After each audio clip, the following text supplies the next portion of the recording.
Welcome to the deep dive.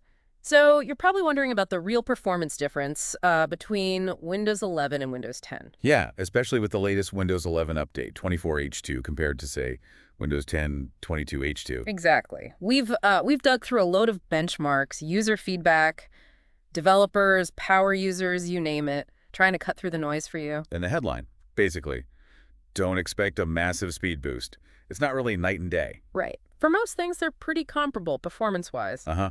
Whether you should upgrade based purely on speed, it really depends more on, what you actually do with your PC and the hardware you've got. Okay, let's dig into that. Like boot times, system responsiveness, starting up the machine, any clear winner.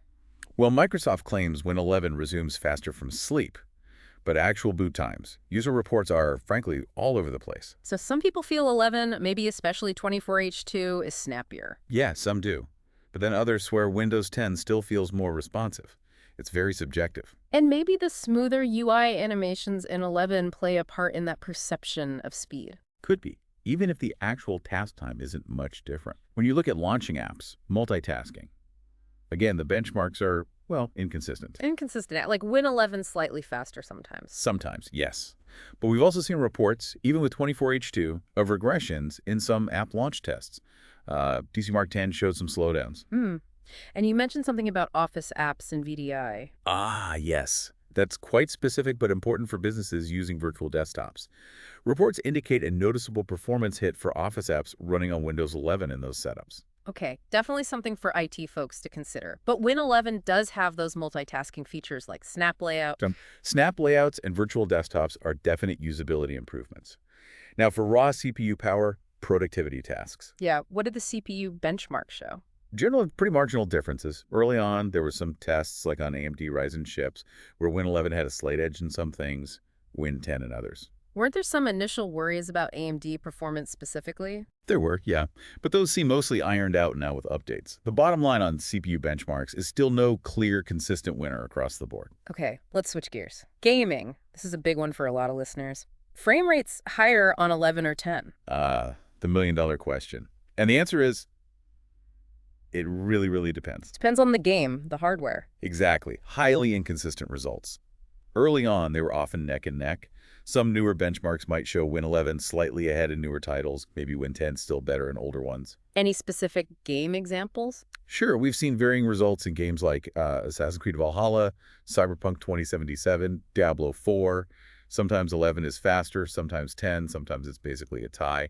No single OS wins for raw FPS. But Windows 11 has those special gaming features, right? Like direct storage. Does that make a difference? It can. Direct storage is designed to speed up loading times on NVMe SSDs, but you need the right SSD, the compatible GPU, and the game needs to actually use it. And isn't it on Windows 10 now, too? It is, technically.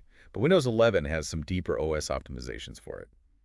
Then there's Auto HDR. Enhances colors on HDR screens. Right, but it can sometimes cost you a few frames per second, especially on less powerful hardware. And Game Pass integration is mostly just convenience. What about things running in the background? VBS, BitLocker. I hear they can impact gaming. Oh, definitely. VBS, virtualization-based security, can take a significant chunk out of your FPS. And BitLocker drive encryption, which is now default on some Win 11 Pro 24H2 installs. That's overhead. Yeah, especially for disk I/O. So game load times can suffer, particularly if you're still on a mechanical hard drive. Disabling those might be necessary for peak gaming performance. But gamers are still moving to Windows 11. I saw the Steam survey. Yeah, it's interesting. Windows 11 overtook Windows 10 on Steam recently. So despite the performance debates and things like DBS, gamers are adopting it. Huh. Okay, shifting again. Developers, power users, people pushing their systems hard. Any difference there? It's harder to find direct benchmarks for things like IDEs or compiling.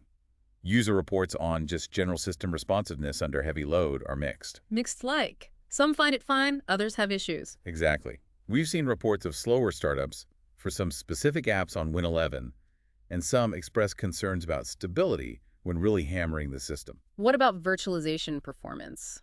Running VMs? Based on the sources we looked at, no clear performance winner there either. Yeah. It depends heavily on the hypervisor software, your hardware, the configuration. But you mentioned potential memory issues under heavy load. Yes, that was concerning. We saw specific accounts from users encountering out-of-memory errors doing complex tasks on Windows 11 systems where Windows 10 handled the same workload without issue.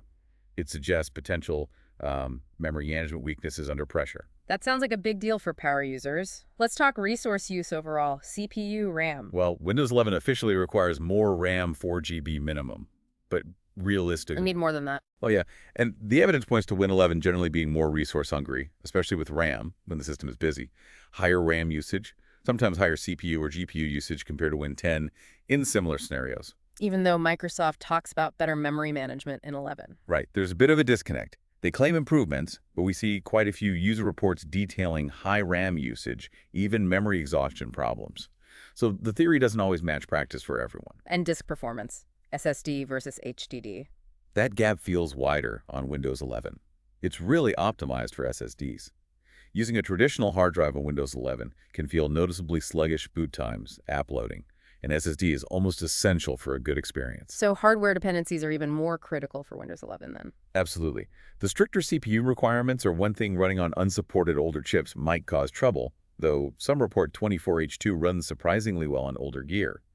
But RAM is key. 4 GB minimum is just not enough. Not really for a smooth experience. 8 GB is better, but 16 GB or more is what you really want for Windows 11 to feel comfortable, especially if you multitask or run demanding apps. Less RAM means more disk swapping, which tanks performance. And the SSD recommendation we just talked about. Crucial, especially with things like BitLocker potentially adding I/O load. Okay, so bringing it all together, looking at the latest 24H2 update, what's the current state? Performance is still complex. The early Win 11 bugs, like the AMD issue, are mostly fixed. Benchmarks still show it very close to Win 10 overall, with 24H2 specifically. Yeah. Some users feel it's smoother, maybe faster File Explorer, but then you have those benchmark regressions in app startup, the BitLocker default change causing potential slowdowns for some, and some new stability concerns cropping up in user forums. So if we synthesize all that user feedback, what are the common threads?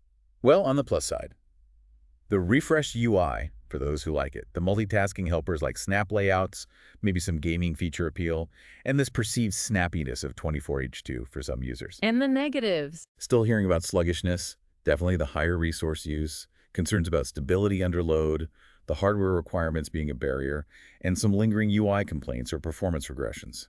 Seems like developers and power users might lean towards Win 10 stability. Often, yes.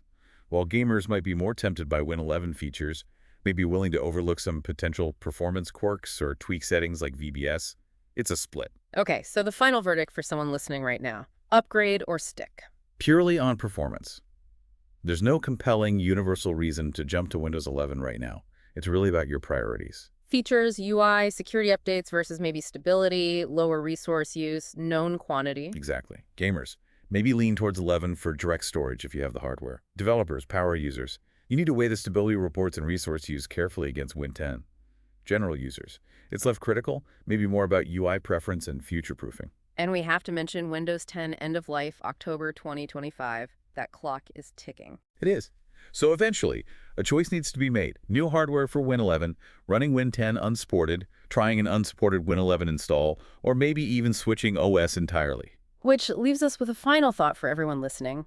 As that Windows 10 support deadline gets closer, how will your personal balance between performance needs and, frankly, essential security updates shift? Is the performance you have today worth the potential security risks of tomorrow? Something to mull over. Definitely food for thought. Thanks for taking this deep dive with us.